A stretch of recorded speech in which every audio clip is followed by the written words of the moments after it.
et j'atteste que je vis, je vibre, je pleure et je souris pour ce continent africain et pour sa diaspora. Parce que vous avez démarré un peu avec des associations que vous avez créées en France. Vous avez eu maille à partir un peu avec la justice, des associations qui ont été dissoutes par décret, s'il vous plaît. Voilà, donc que les organisations noires sont dissoutes. J'ai pas débuté pareil, j'ai débuté par le biais de la Nation of Islam, mais ensuite, lorsque, pour des raisons expliquées dans le livre, on va pas tout raconter là maintenant, mais j'ai dû m'en séparer. J'ai créé, en effet, j'étais toujours le plus jeune membre des organisations, la moyenne d'âge généralement était de 30 ans, j'en avais 22, j'étais le porte-parole, le leader déjà à l'époque. Et il se trouve que lorsque des afro-descendants dans la diaspora en Occident s'autodéterminent et ne veulent pas être simplement les paillassons, ou ne veulent pas être, j'ai envie de dire, les marionnettes teintées de noir dans cette galerie qu'est la jungle humaine urbaine occidentale, on est toujours taxé de radicaux. Moi, je dis que je suis radicalement opposé à un système qui bafoue la dignité des Africains, qu'ils soient sénégalais, maliens, ou guadeloupéens, ou haïtiens, ou autres. Et si être extrémiste, c'est être extrêmement opposé, j'ai envie de dire, à l'asservissement de notre identité, de notre réalité africaine, si c'est ça être extrémiste, alors dans ce cas, parce que vous, votre credo, c'était le fait de ne plus laisser les Noirs se faire marcher dessus, de réagir parfois même sur le plan physique, de vous opposer aux gens qui ont peu brimé les Noirs en France. Ma démarche a toujours été bicéphale, à la fois physique mais aussi mentale. C'est-à-dire que la plus grande arme sur cette terre, et j'y crois parce que je pratique cette arme et je l'utilise plus que jamais, c'est le verbe, c'est le mot.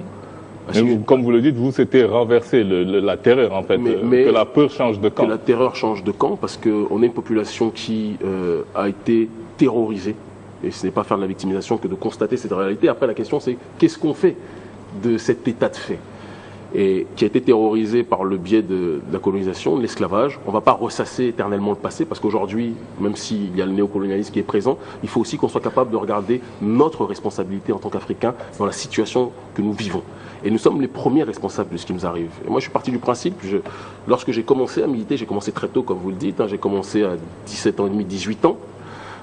J'observais ce qui se faisait dans la diaspora, dans les milieux intellectuels panafricains, et j'avais l'impression qu'en réalité, il y avait beaucoup de gens qui étaient là pour singer l'occidental, pour singer le français. Tout le monde parlait ou scandait la fierté de l'Afrique, mais dès qu'un occidental rentrait dans la pièce, le premier qui scandait était en train comment dirais-je, de tomber telle une feuille morte, parce que quelque part, ils ont été conditionnés pour avoir une vision qui est que l'occidental est celui qui a raison, et nous autres, nous sommes leur sujet. On a voulu inverser cette valeur. Je pense sur bien des points et la tournée récente que j'ai effectuée en Occident, et que je suis là je suis revenu depuis 2 semaines, l'atteste. Le nombre record de personnes qui viennent à nos conférences, on réunit les 400, 500 à différents endroits, que ce soit dans les capitales européennes comme Paris, Bruxelles ou autres, attestent que... Vous êtes interdit d'entrer en Suisse? En Suisse, je suis interdit parce que les autorités suisses, à tort à mon sens, considèrent que, bon, en même temps, comme c'est l'endroit où beaucoup de chefs d'État africains mettent leur argent, peut-être qu'ils n'avaient pas envie que je vienne parler du fait qu'il y avait peut-être sur certains points une mauvaise gestion de nos affaires sur le continent. Et à côté de cette chose qui me paraît pas sérieuse, mais qui a été prise très au sérieux par les autorités suisses, que c'est la police fédérale qui m'a interdit, qui m'a énoncé que j'étais donc un personnage public dangereux, qui pouvait susciter des troubles à l'ordre public. Alors il y a 2 façons de voir ça. La première façon, c'est de se dire que si des gens que je considère comme faisant partie d'une oligarchie considèrent qu'on est une menace pour leurs intérêts, c'est quelque chose, politiquement parlant, de gratifiant. Et de l'autre côté, je trouve que pour la démarche de l'avancement de l'humanité, dans son ensemble, dans sa diversité, c'est dramatique, pour ne pas dire pathétique, qu'on en soit aujourd'hui à priver des gens de parole, alors que je n'ai jamais posé de bombe, je n'ai jamais violé qui que ce soit. Un pays où Roman Polanski peut voyager comme il le veut, eh bien moi, je suis interdit de circuler, alors qu'il y avait bon nombre, plus de 200 personnes devaient venir, non, que dis-je, plus de 300 personnes devaient venir à Genève. Et lorsqu'ils ont appris que je n'ai pas pu rentrer, seule une centaine de personnes est restée, et ils ont pris mon livre. Ça atteste aujourd'hui qu'il y a un éveil des consciences qui se situe dans la diaspora ou même sur le continent. Dans 2 jours, je suis en conférence à l'université Dakar Bourguiba, ce samedi 29. Et parce qu'aujourd'hui, je pense que la jeunesse africaine, la nouvelle génération, ne veut plus être le paillasson de qui que ce soit et a compris que plutôt que d'attendre que la biscotte tombe du ciel, il est nécessaire que nous-mêmes nous tartinions notre biscotte et que s'ils le font, on la revende. Et je pense qu'on a toutes les possibilités pour le faire. Donc à partir de 2010, je pense que l'appel du continent a été plus fort. Vous, depuis cette période, vous êtes installé, vous êtes basé au Sénégal. Donc, c'était pour montrer que ce panafricanisme dont vous parlez, c'était pas seulement des mots et que vraiment vous aviez décidé, parce que vous n'étiez pas obligé de le faire, vous n'étiez pas en exil, vous avez décidé, vous étiez même interdit de sortir du territoire. C'est la première fois qu'un Africain est interdit d'un territoire français. D'habitude, c'est le contraire qui se passe. Là, on vous a interdit de sortir. Il se trouve que, bon, clairement et simplement, j'ai commencé donc en 99 et dans cette quête panafricaine, j'ai toujours dit qu'un footballeur, un panafricain, excusez-moi, loin de l'Afrique, c'est comme un footballeur sans ballon ou comme un boxeur sans gants. Il arrive un moment où notre Graal, notre Saint Graal, c'est l'Afrique. Et on se doit d'une façon ou d'une autre d'être en rapport avec cette dernière, évidemment, sinon il n'y a pas de sens sur le terrain du panafricanisme, et de tout faire pour revaloriser son identité, revaloriser et surtout défendre le plus possible ses intérêts. Et il fallait, avant que je rentre, que je puisse effectuer un certain nombre de démarches, être dans un cadre de panafricanisme d'abord d'opposition et de dénonciation vis-à-vis de l'oligarchie, mais si je reste jusqu'à 70 ans dans la dénonciation et l'opposition, il arrivera un temps où les gens poseront légitimement la question qui est que Kémy, tu es très fort pour te faire entendre pour dénoncer, mais qu'est-ce que tu proposes? Et je ne leur ai pas laissé cette occasion-là, dans le sens où, en effet, à la base, dès 2009, je devais rentrer sur le continent, puisque j'avais été invité auparavant par l'ancien Premier ministre, le défunt Premier ministre de la République centrafricaine, Abel Goumba, qui voyait en moi un grand espoir sur le terrain du panafricanisme, qui, lorsque j'avais été incarcéré par Sarkozy pour motif politique, m'avait soutenu. Et il voulait que je rentre sur le continent. Et j'ai été arrêté peu de temps avant mon départ, justement déjà en 2009, par la section antiterroriste, alors que je n'ai jamais posé de bombe, il faut le savoir, française, qui estimait que je rentrais en Afrique pour chercher des financements, pour revenir faire une révolution urbaine en Occident, ce qui dénote d'une totale incompréhension du paradigme panafricain qui est le mien vis-à-vis de ces autorités. Ces autorités françaises n'ont tellement pas été habituées à voir des Africains penser par eux-mêmes, pour eux-mêmes, que lorsqu'on pense librement, on devient un esclave rebelle. Et donc j'ai été interdit de sortie du territoire pendant 2 ans. C'était une des périodes les plus difficiles, objectivement parlant, de ma vie, bien plus que mon incarcération sous le régime de Sarkozy, parce que j'ai été privé de mes relations avec mes proches, j'ai été privé de discours public, alors que c'est par ce biais-là que je me fais entendre et que je me fais comprendre. Et ça m'a permis l'introspection et de sortir encore plus fort. Je suis quelqu'un qui se me remet souvent en question. Et là où certains veulent me noyer, ils m'apprennent l'apnée. Moi, c'est ma démarche. Et donc voilà, c'est comme ça que les choses sont passées. Donc ça fait 2 ans que je suis ici, dans le cadre de la Société africaine Mosaïque et des conférences que je fais dans la plupart des universités de la région. On va un peu entrer plus en détail dans le livre avec nos camarades, en commençant par Alpha. Merci Alioune. Bonjour Sémi, Seba. Kémy Seba. Kémy Seba. Alors vraiment, moi je suis très enchanté, je dirais même honoré d'être sur ce même plateau avec toi. Je me permets de te Il n'y a pas de problème. Parce que la lecture de ce livre a été pour moi un véritable plaisir. J'ai adoré la façon dont tu as réussi à nous conter ton histoire. Un livre qui est très bien écrit. Hein. Ah oui, c'est vous qui l'avez écrit. Hein. Ça ne peut être que moi. Excusez-moi, je vous tutoie, mais si tu connais mon discours, tu sauras que ça ne peut être que moi. Parce que je ne pense pas qu'un nègre va utiliser un nègre pour... Il ne peut pas avoir plus nègre que moi. Et puis il y a certains aveux, il y a une certaine intimité dans ce livre qui atteste que l'auteur... Il aurait pu dicter aux nègres pour... Non, je ne pense pas. Il n'y a pas plus nègre que moi. Et je me suis même finalement retrouvé un peu dans certains passages. Et je disais donc que j'ai beaucoup apprécié la façon dont tu as réussi à conter ta vie et à nous conter aussi ton idéologie. Et je ne vais pas revenir là-dessus. Ces 3 principes d'autodétermination, d'anti-victimisation et de virilité politique, c'est vraiment les sous-bassements de cette idéologie que tu prônes. Maintenant, j'aimerais plutôt venir sur un aspect plutôt philosophique. J'ai vu que tu étais, comme moi, adepte de Nietzsche. Et tu sais que Nietzsche a une vision, comme Héraclite, cyclique de l'évolution de l'humanité. Et contrairement à Hegel, qui a cette vision linéaire avec la notion de fin du monde, de fin de l'histoire, etc. Alors, si on prend sous cet angle-là, et je pense que tu es Nietzsche. Je suis pas un Africain qui s'intéresse à Nietzsche. Mais je ne veux pas lui donner trop d'honneur en disant que je suis Nietzsche, mais ce qui est clair, c'est que c'est un géant de la philosophie. Alors, si on prend sa vision, est-ce que tu ne penses pas que tout simplement, l'Afrique, nous autres, nous sommes arrivés sur cette terre, peut-être à la mauvaise période, et qu'on est dans un cycle. Ce cycle a commencé peut-être par nous, où il y a eu cette belle époque, où tu disais dans le livre, justement, où j'ai appris que le Sahara n'avait rien à voir avec ce qu'on a aujourd'hui. Tout vient du Sahara, en fait, même la société égyptienne, d'après la théorie qui est dans le livre. Donc on a eu notre belle époque, qu'à la suite de cela, l'Europe a eu sa belle époque.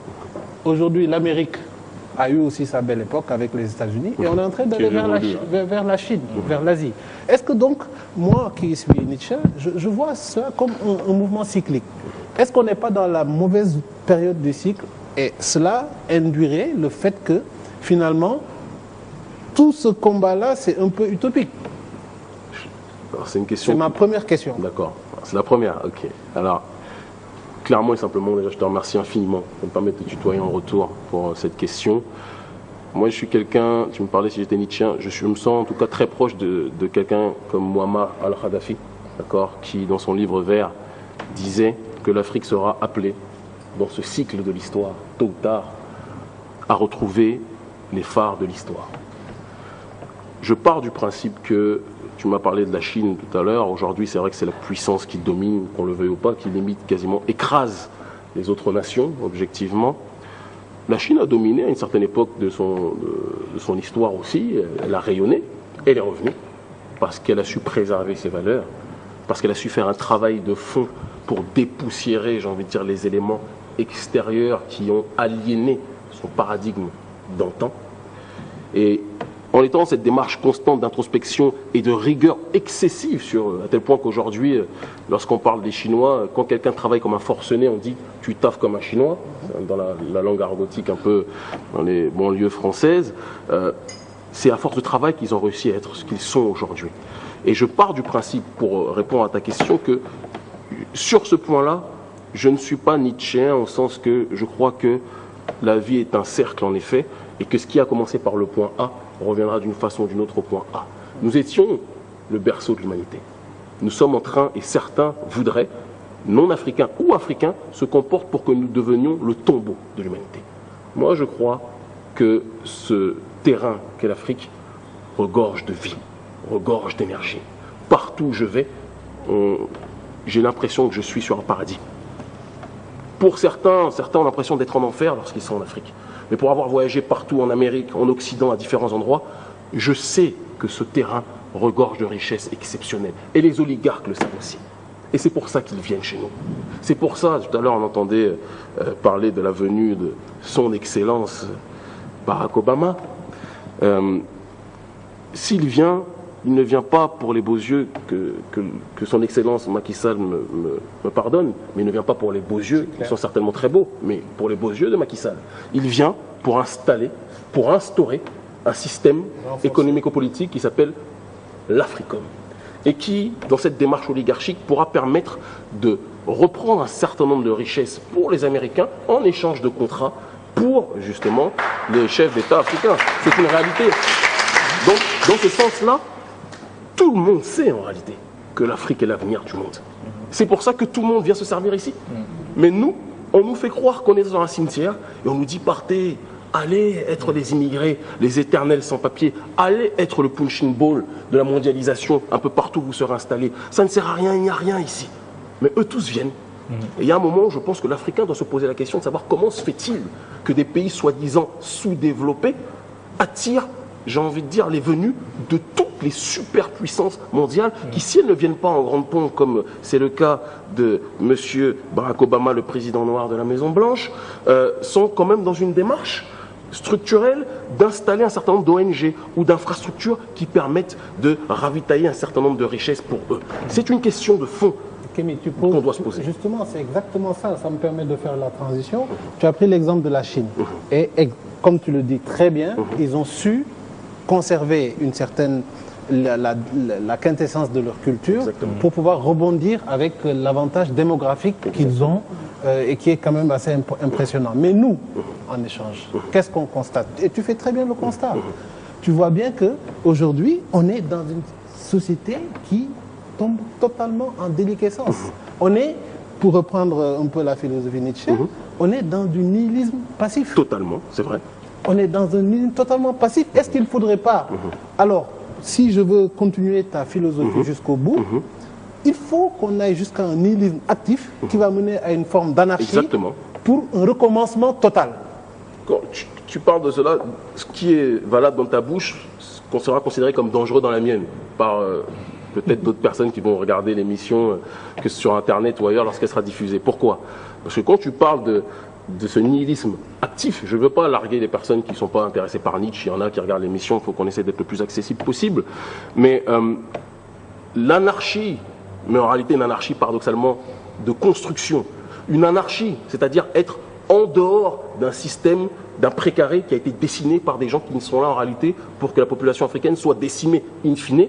Être en dehors de ce précaré, c'est la solution absolue qui est la nôtre. Lorsqu'on construit un village panafricain comme Dalal Diam, une pépinière d'enracinement, où il y a des Caraïbéens, où il y a des Sénégalais, des Sénégalaises, des Maliens et autres qui sont installés là-bas, pourquoi nous nous installons à cet endroit alors qu'on pourrait faire comme tout le monde, on rentre, on va à Dakar, certains vont aller dans Sali qui est une ville, la capitale des Occidentaux sur certains points ici.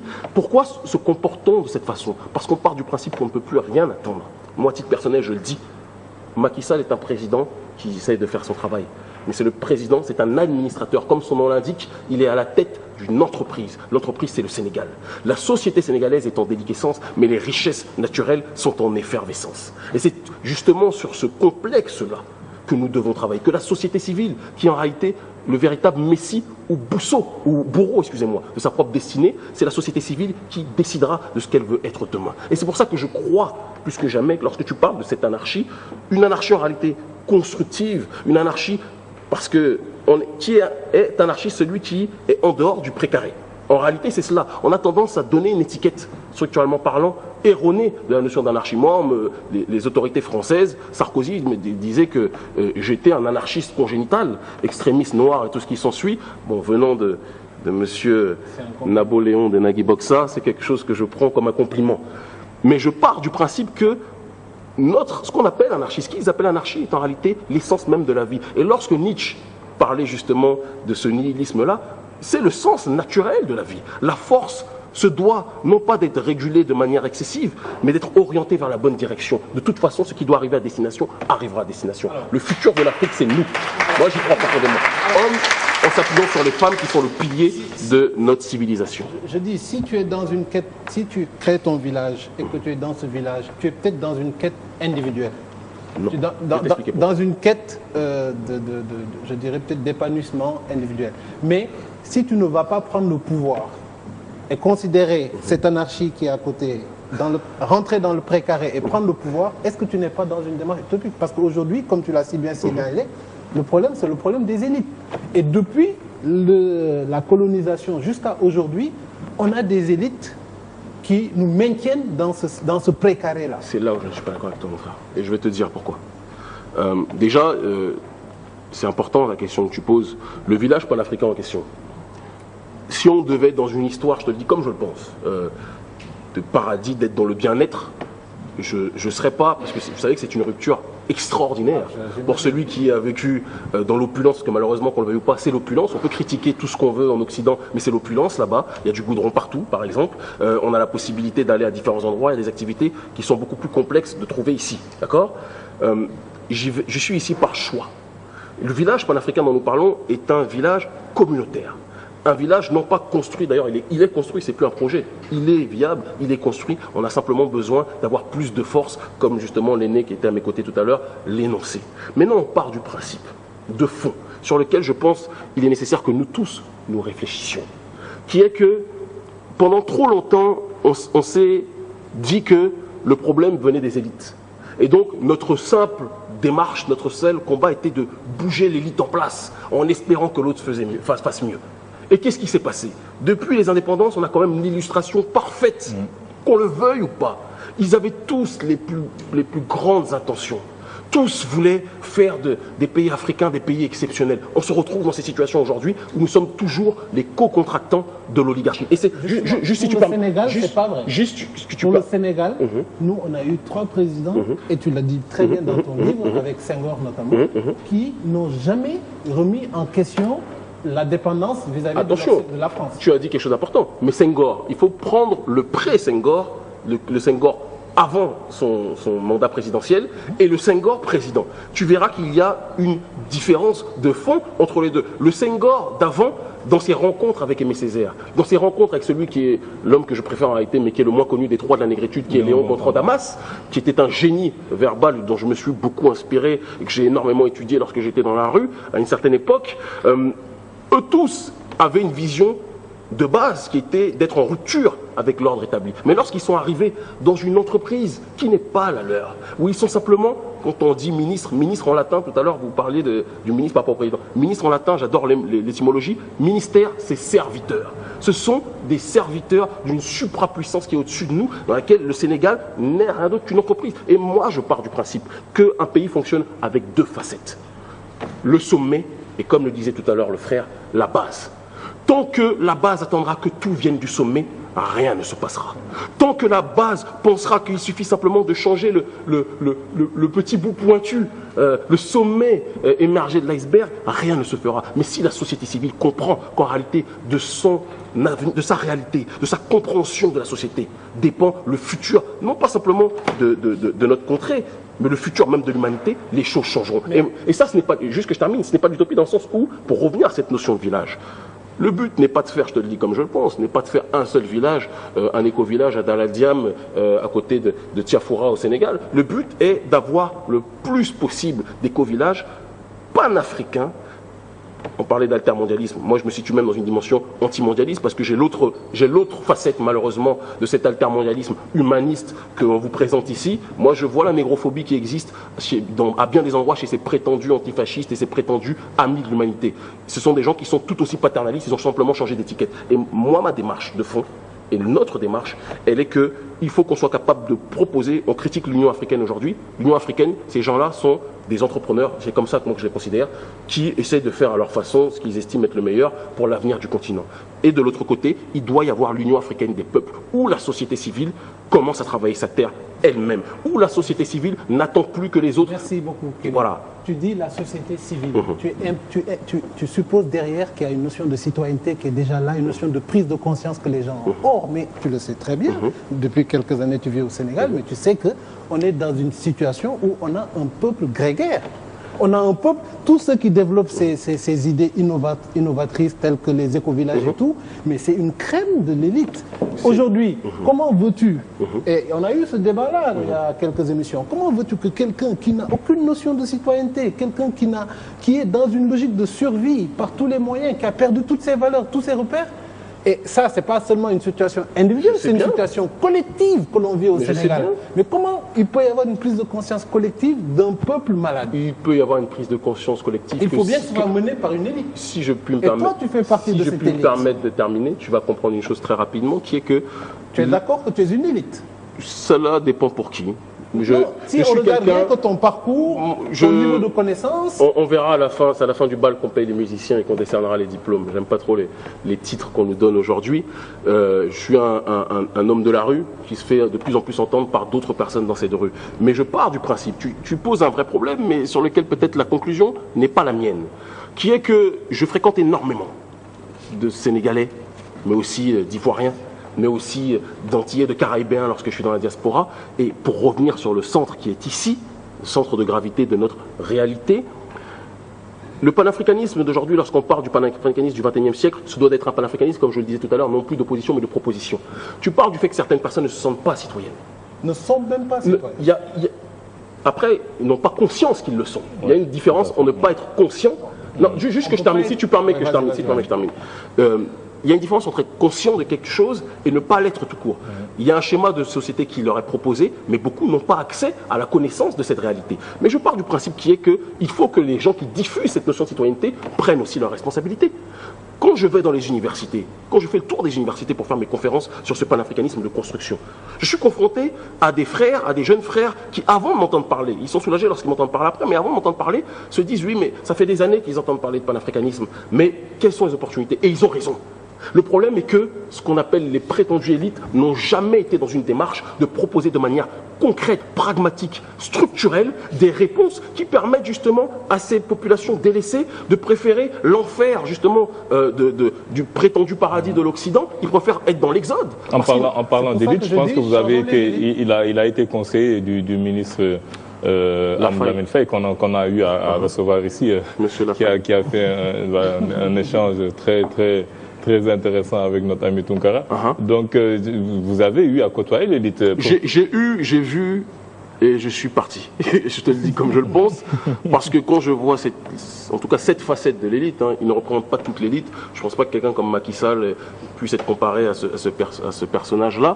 Mais ce qui est certain, c'est que ça a confirmé ma vision. Je parle souvent de ça avec l'un de mes meilleurs amis ici, si c'est mon meilleur ami, qui est Didier Awadi, ou avec Thiat, qui est un autre ami. Et quand on voit les amitiés, on peut comprendre quel est le contenu de ma réflexion. Il est évident qu'il y a une réalité qui est la leur, qui n'est pas en adéquation avec la réalité du terrain. Et nous, lorsque nous proposons, pour te parler concrètement, pourquoi nous sommes plus entendus, et d'ailleurs, certains ont voulu nous récupérer, tu parlais de M. Lafaye, il se trouve qu'il y a d'autres personnes aussi qui sont dans cette réalité. Il n'est pas là, donc il ne faut pas lui jeter la pierre. Ah, je ne jette aucune pierre, je l'appelle. Amadou Lamine Faye. Ah, excuse-moi, je prononce ma prononce à la française. Mais ce que je veux dire, moi non, je n'oserais pas. Ce que je veux dire clairement, c'est que ces élites-là n'ont pas été capables de proposer des solutions concrètes à la jeunesse. Là où nous, Société Africaine Mosaïque, nous proposons que ce soit des stages ou des emplois en fonction. Tout à l'heure, vous parliez de financement par rapport à la société, par rapport aux éco-villages. Ma responsabilité dans ce village, dans cette société, c'est d'appeler les actionnaires de différents endroits, la diaspora, des amis footballeurs, des gens comme l'un de mes meilleurs amis qui est le frère Jacques Fati, d'accord, qui nous a permis de créer un circuit justement dans le milieu du football pour que les gens s'investissent plutôt que de dépenser leur argent dans les boîtes de nuit occidentales, dans une démarche de regarder la réalité continentale. C'est du concret. Quand nous proposons des alternatives à la jeunesse, cette jeunesse se rend compte que panafricanisme ne rime pas avec grands proverbes, mais avec on va passer la parole aux autres chroniqueurs, Aïcha. Je te remercie profondément pour les questions. Moi, je vais rebondir sur cela justement, parce que dans le livre, on peut remarquer que vous vous démarquez totalement du panafricanisme tel qu'on le connaissait avant, ce que j'appellerais un panafricanisme fantoche. Et c'est la vérité. Oui, j'appellerais ça un panafricanisme fantoche. Et ça me pousse à vous demander, vous avez commencé à militer justement en étant en Europe. Une fois que vous vous êtes installé ici au Sénégal, en Afrique, comment vous vivez justement ce panafricanisme-là ici?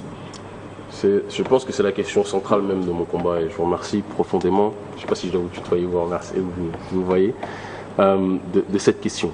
Il se trouve que clairement le départ, la genèse de mon combat s'est installé en Europe parce que c'est là où je suis né, c'est là où j'ai grandi, je suis né dans cette diaspora. Et si je devais parler d'un pays, en réalité, mon pays d'origine, au-delà du Bénin, c'est la diaspora parce que j'ai grandi avec des Haïtiens, j'ai grandi avec des Maliens, des Sénégalais, avec des Béninois, des Burkinabés. Et ça m'a permis d'avoir dès le départ une vision globale, une vision continentale des choses qu'avaient nos aînés, Kwame Nkrumah, Thomas Isidore Sankara, Cheikh Anta Diop et bien d'autres.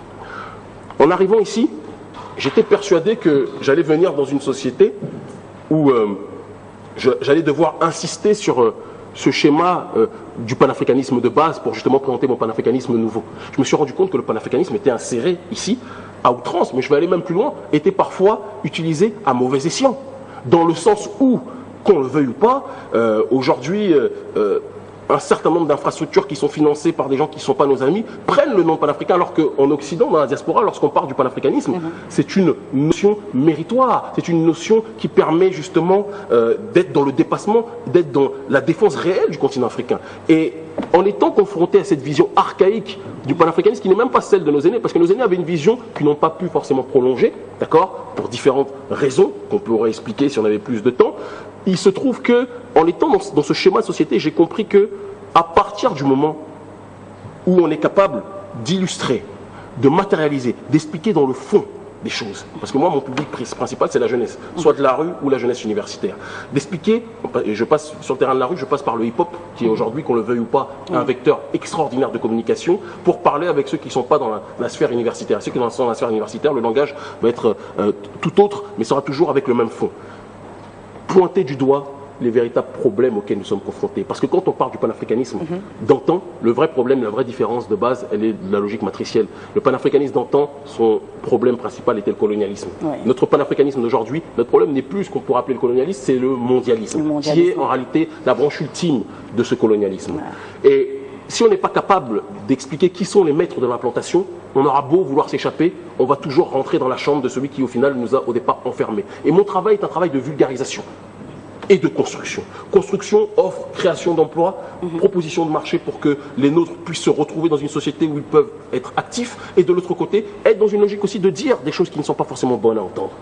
Parce que quand on parle de l'oligarchie, on parle souvent, ici on n'en parle pas, c'est quelque chose aussi qui est tabou. On va parler de la maçonnerie, on va parler des réseaux Bilderberg, on va parler d'un certain nombre de structures qui se présentent en ONG ici, qui, qu'on le veuille ou pas, ont une très forte influence dans la réalité quotidienne de nos vies. C'est tabou pour les panafricains, pour bon nombre de panafricains que je rencontre. Et je pense qu'aujourd'hui, on doit être dans cette démarche justement de rupture. Non pas pour rejeter ce qui a été fait auparavant, mais pour cette fois-ci cibler du doigt les vrais problèmes, pour être capable cette fois-ci de ne pas retomber dans les mêmes escarcelles. On l'a vu avec celui, juste je termine si vous le permettez par cette phrase-là, qui est Laurent Gbagbo, qui est pour moi le président véritablement, je le dis comme je le pense, élu en Côte d'Ivoire, quelles que soient les critiques qui puissent lui être apposées ici.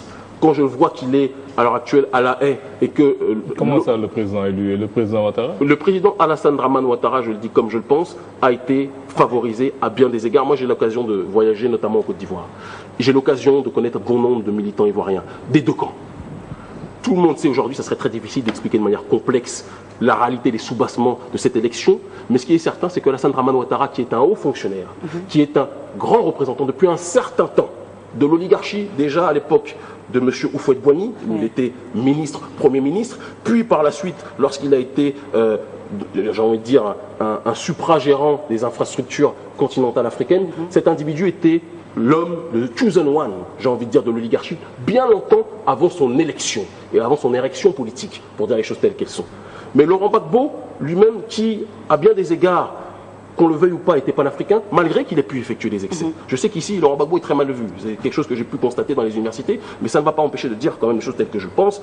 Un individu tel que lui, son erreur principale a été de prendre pour amis des gens qui étaient en réalité intrinsèquement parlant ses ennemis. En se retrouvant dans une vision socialiste des choses, en pensant que s'il allait avoir des ennuis avec, j'ai envie de dire, l'oligarchie ou les atlantistes en tant que tel, sur un terrain structurel, il allait pouvoir compter sur ses amis socialistes français. Qu'est-ce qui s'est passé lorsque l'oligarchie a décidé de changer de pion, parce qu'en réalité c'est ça le véritable nom?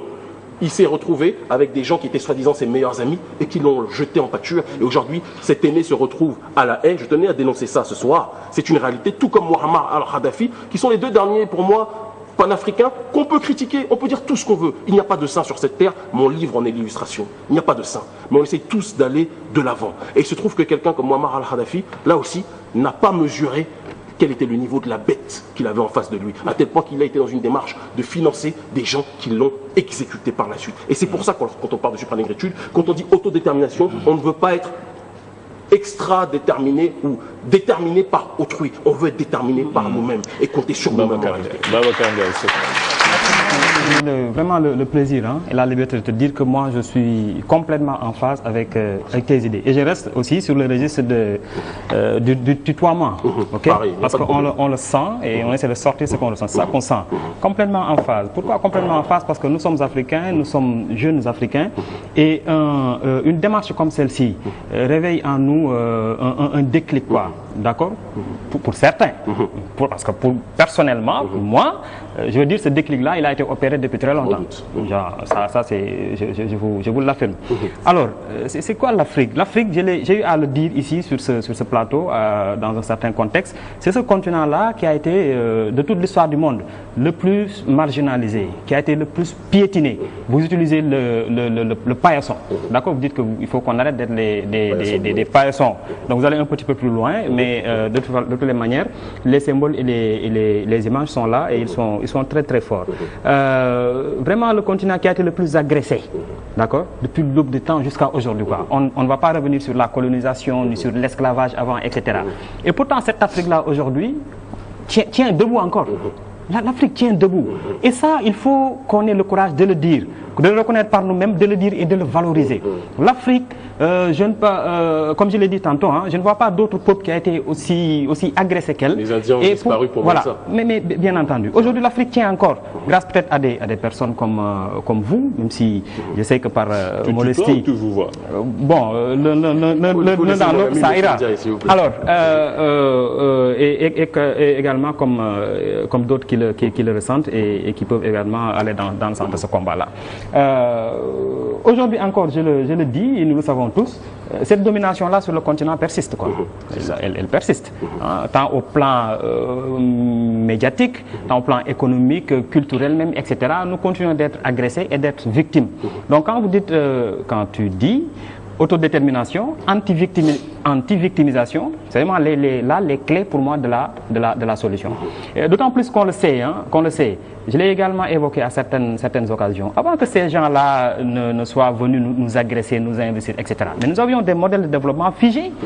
C'est vrai. C'est pas pour rien, tu l'as dit tantôt, berceau de l'humanité, d'accord, mais c'est pas des choses qu'on chante comme ça, c'est une réalité absolue. D'accord, de façon assez contemporaine, tu as parlé tantôt dans ton discours, tu as évoqué Cheikh Amadou Bamba, etc., tous ces érudits qu'on connaît, qui nous valent aujourd'hui des valeurs de développement et dans tous les sens, en tout cas tout ce que tu veux. Mais bien avant eux, d'accord, moi, Thierno Souleymane Baal, d'accord, dans le Fouta, et qui avait un modèle de développement, je veux dire, aujourd'hui, qui n'a rien à voir avec les systèmes démocratiques qu'on essaie de nous imposer et de nous... Parce que finalement, c'est quoi la démocratie? C'est quoi? Je pense qu'on peut tous avoir la liberté de concevoir la démocratie, d'accord, dans notre façon de faire, notre vision des choses et la marche de nos sociétés. Donc, c'est des choses qui nous ont été inculquées, mais d'abord qui existaient. Il y avait un prérequis, je veux dire, chez nous, socialement, etc., qui était là, mais qu'on a perdu après. Et ça, c'est dommage. Et nous sommes aujourd'hui fondés, d'ailleurs obligés, parce que comme je dis tantôt aussi, la nature est en horreur du vide. Si on ne se remet pas en question, si on ne se lève pas, si on n'essaie pas d'impulser, d'aller vers l'avant, nous allons simplement disparaître. Ça, c'est clair et c'est net, quoi. Alors, Nietzsche, vous en avez parlé tantôt, je ne suis pas Nietzschien moi, donc je ne suis pas dans la démarche philosophique, mais la démarche peut-être un petit peu plus pratique ou même peut-être chimique des choses, à une petite mesure, quoi. Pour moi, l'anarchie, c'est quoi? C'est action-réaction, quoi. Action-réaction, d'accord? Et là, je poursuis, lorsque vous évoquez un petit peu toutes ces guerres-là, que ces gens de leur ombre, en tenant des ficelles, provoquent sur le continent et ailleurs, pour après venir nous dire, ok, on vient reconstruire. Exactement. Ça se passe aujourd'hui au Mali, nous sommes capables de le comprendre. Ça s'est passé en Côte d'Ivoire, nous sommes capables de le comprendre. De façon un petit peu plus complexe d'ailleurs, plus complexe. Bien sûr. Je suis d'avis, moi, que ça s'est passé au Sénégal, récemment, durant en tout cas la dernière mandature de Wade. C'est en adéquation avec le fait qu'on a trouvé des fonds de pétrole il n'y a pas si longtemps au Sénégal aussi. Je le crois foncièrement. Je le crois foncièrement. Peut-être que l'avenir nous édifiera sur énormément de choses. C'est un avis personnel. Après, j'ai retrouvé dans vos écrits aussi un soutien que vous dites apporter à... Tu dis... Ça c'est la courtoisie quand on le tient. Je comprends. Que tu dis apporter à Bachar el-Assad. Alors, en Syrie. C'est beaucoup plus complexe que ça. Attention. Bachar al-Assad n'est ni mon père, ni mon ami. La vie sur le combat politique est une question de relations, d'intérêt et de rapport de force. Il se trouve que je constate simplement structurellement que Bachar al-Assad dérange, qu'on le veuille ou pas, l'oligarchie. J'ai de l'autre côté, parce que la chance qu'il y a lorsqu'on s'engage dans cette voie révolutionnaire panafricaine... Est-ce que vous pensez qu'il dérange vraiment l'oligarchie? Si vous permettez, c'est certain que si vous ne me laissez pas terminer, vous ne pourrez pas avoir la réponse à cette question. Donc, il est évident que dans ce rapport de force, il faut regarder les choses telles qu'elles sont. Moi, j'ai la chance, dans cette voie dans laquelle je me suis engagé, de pouvoir parler avec des gens de toutes les contrées. Avec des Syriens, avec des Iraniens, avec des Maliens, avec des Vénézuéliens. J'ai cette chance de parler avec tout le monde, depuis que j'ai pu me faire entendre par rapport au combat que nous menons. Et donc, je rencontre des gens dont je suis parfois même extrêmement proche, qui sont viscéralement opposés à Bachar al-Assad. Et ceux-là, dans leur récit, dans leur réflexion, me poussent à être dans la nuance par rapport au fait de dire que je suis pro-Bachar al-Assad. Je ne suis pas pro-Bachar al-Assad. Je dis simplement que cet individu qui est quelqu'un qui, comme malheureusement beaucoup d'autres, il tue beaucoup de gens. Barack Obama en fait tuer aussi beaucoup dans les prisons à l'heure actuelle avec la peine de mort. On ne dit pas ça non plus dans la prétendue première démocratie de la planète. Donc il faut toujours relativiser les choses. Maintenant, il est évident qu'un homme qui pousse à l'hystérie les États-Unis, la France, l'Angleterre, etc., doit pousser tout de même à la réflexion sur la nature géopolitique. Mais est-ce que dans le fond, est-ce qu'ils sont contre? Oui. Ils y vont presque à reculons. Attention, attention. Pour avoir bien suivi, je vais vous dire une chose. C'est sur la forme. C'est sur la forme. Sur la Syrie, je veux dire, Bachar el-Assad, c'est là où vous, mais je pense qu'il faut bien entendre, comme je le dis, je répète la nuance que j'énonce, mais je pense que c'est là où vous vous trompez sur les sous-bassements géopolitiques de cette réalité. Je le dis et je le répète, Bachar el-Assad n'est pas mon ami ni mon père. Mais, je le dis et je le répète aussi, que là où vous avez l'impression qu'ils y vont à reculons, ils n'y vont pas à reculons. C'est parce qu'ils se sont pris à bien des endroits une raclée, les forces alliées, qu'on le veuille ou pas, aujourd'hui, sur le territoire syrien. Ils ont tout fait, ils ont financé la rébellion, ils ont financé tout ce qu'ils veulent. Ils voient que ça ne marche pas parce qu'il y a en réalité le soutien indéfectible pour différentes raisons qui seraient trop longues de la Russie et aussi de la Chine en réalité. Mais puis il y a des enjeux économiques. Et il y a des enjeux économiques et pétroliers qui sont évidents. Non, mais donc, parce qu'il faut qu'on ait au bout du raisonnement. Le bout du raisonnement, il est suivant, c'est que qu'on le veuille ou pas, je pense qu'il faut qu'on essaie d'avoir une lecture médiane, qui n'est pas une lecture passionnée ou autre. Moi, quand je parle de Bachar, je ne parle pas de mon cousin. Vous comprenez ce que je veux dire? Et je ne parle pas d'un humaniste non plus, parce que je le dis, je suis le premier à le dire. J'ai une critique. Juste que je termine. Juste que je termine. Des milliers de personnes de sa population, ça, il faut le condamner. Il ne s'agit pas de prendre parti pour lui ou pas. Je vais te dire une chose qui va te surprendre, mais je ne veux pas mettre sur le même pied d'égalité les deux personnages que je cite. Muammar al-Kadhafi, j'ai entendu durant cette période de guerre qu'il était un assassin, qu'il tuait son peuple. C'était dans cette propagande médiatique. Ils ont été extraordinairement forts. Ce qu'on appelle les médias mensongers. Exactement. Les médias mensongers. Juste que je termine cet exemple parce qu'il est déterminant. Je ne compare pas les deux, mais il y a quand même un lien sur certains sujets. Ce que je vais te dire par là, c'est quoi? C'est qu'aujourd'hui, qu'ils ont exécuté l'un des derniers grands panafricains de ce continent, quelqu'un que j'ai pu rencontrer lorsqu'il était venu en France, Muammar al-Kadhafi. Aujourd'hui, les Noirs, les mêmes qui répétaient que Kadhafi était un tyran, sont ceux qui sont chassés en Libye par les négrophobes de Libye, ces Libyens racistes qui sont installés là-bas et qui, juste que je termine, qui pourchassent les Noirs. Donc le peuple opprimé, je pense qu'il faut, on est dans une situation de guerre. Dans une situation de guerre, il n'y a personne qui a les mains propres. Personne. Mais Bachar el-Assad n'est pas un panafricaniste. Je n'ai pas dit qu'il est un panafricaniste. Je dis, il est rien du tout. Non, moi je pense que là-dessus tu es sur le terrain et peut-être que je peux me tromper parce que je ne suis pas omniscient et je ne prétends pas avoir le monopole de la vérité. Et donc il faut avoir l'humilité sur ce terrain-là. Donc je dis, donc peut-être que tu as raison sur ce terrain-là. Mais moi je pars du principe, pour avoir eu cette possibilité de voir les deux camps, qui est que Bachar al-Assad tue en effet beaucoup de gens, comme les rebelles en tuent aussi énormément, on ne le dit pas, et ce que je constate à l'heure actuelle, c'est qu'il y a une coalition spectaculaire, même s'il est quasiment en réédition, parce que c'est un sujet que je suis mais avec une extrême attention. Je ne peux pas tout dire, parce que là aussi, je suis un polémiste panafricain, mais voilà, j'ai pas envie de l'émission et des problèmes. Mais ce que je veux dire, c'est, plus sérieusement, je pars du principe que cet individu, qui est un mal pour certains, et peut-être sur d'autres sujets, dans la coalition des nations, j'ai envie de dire, non alignées, c'est pour l'instant peut-être un mal nécessaire. Le temps me dira si oui ou non j'ai raison. Que ce soit un tyran, oui. Que ce soit, il n'y a pas de problème. Tu peux être en désaccord. Mais on veut tous que le massacre s'arrête. Des centaines de Syriens innocents. Bon, déjà, comme tu as dit très justement tout à l'heure, la Syrie et le panafricanisme, c'est pas très lié. Donc là, on parle de Bachar al-Assad, si on parle de Cheranta, on parle de Sankara, ça me parle plus. Je me retrouvais à défendre. Si Babacar en a parlé, c'est parce que tu en as parlé. Voilà, j'en parle parce que dans cette démarche révolutionnaire, je suis amené à rencontrer différentes factions. Il y a des choses que je pourrais dire là, que je dirai en privé quand je serai avec vous, et d'autres que je peux dire ici présentement. Je rencontre des révolutionnaires de part et d'autre. Je rencontre des révolutionnaires qui sont anti-Bachar et qui sont anti-mondialistes, dont je suis proche aussi. Et je rencontre des révolutionnaires qui sont pro-Bachar, dont un dont je suis très proche, qui s'est engagé dans l'armée de Bachar al-Assad, qui s'appelle Sidik, et que je tiens à saluer ce soir, qui s'est engagé parce qu'il sait la répercussion que ça va installer, parce qu'on parle de la Syrie. En réalité, le vrai problème, c'est pas la Syrie, c'est Israël, qu'on parle concrètement, si on veut en parler. L'acharnement qu'il y a contre Bachar al-Assad est dû au fait que, on sait tous que la Syrie, aujourd'hui, sur le terrain géopolitique, est une des grandes forces qui soutient en sous-bassement, que ce soit l'Iran, que ce soit la Palestine et d'autres endroits. Assad a eu à collaborer avec mais comme on va... Et à suivre complètement leur désiderata. D'accord. Il y a eu un moment comme Muammar al-Kadhafi à une époque a financé, à la fin malheureusement, a financé des gens qui l'ont tué. Je suis totalement, comme je le dis, et je pense qu'il faut que, là aussi en Afrique, et je veux faire mentir Senghor.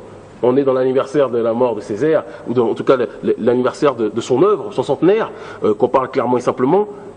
Quand il disait « la raison est hélène, l'émotion est nègre », je veux tuer cette émotion. Et j'aimerais qu'on soit froid. Il n'y a pas d'amis, il n'y a pas d'alliés. Moi, quand je vois du sang dans une guerre, ça ne me surprend plus. Ma vie est faite de coups et de sang. Je sais que la difficulté est réelle. Je souhaite qu'elle s'arrête, cette guerre.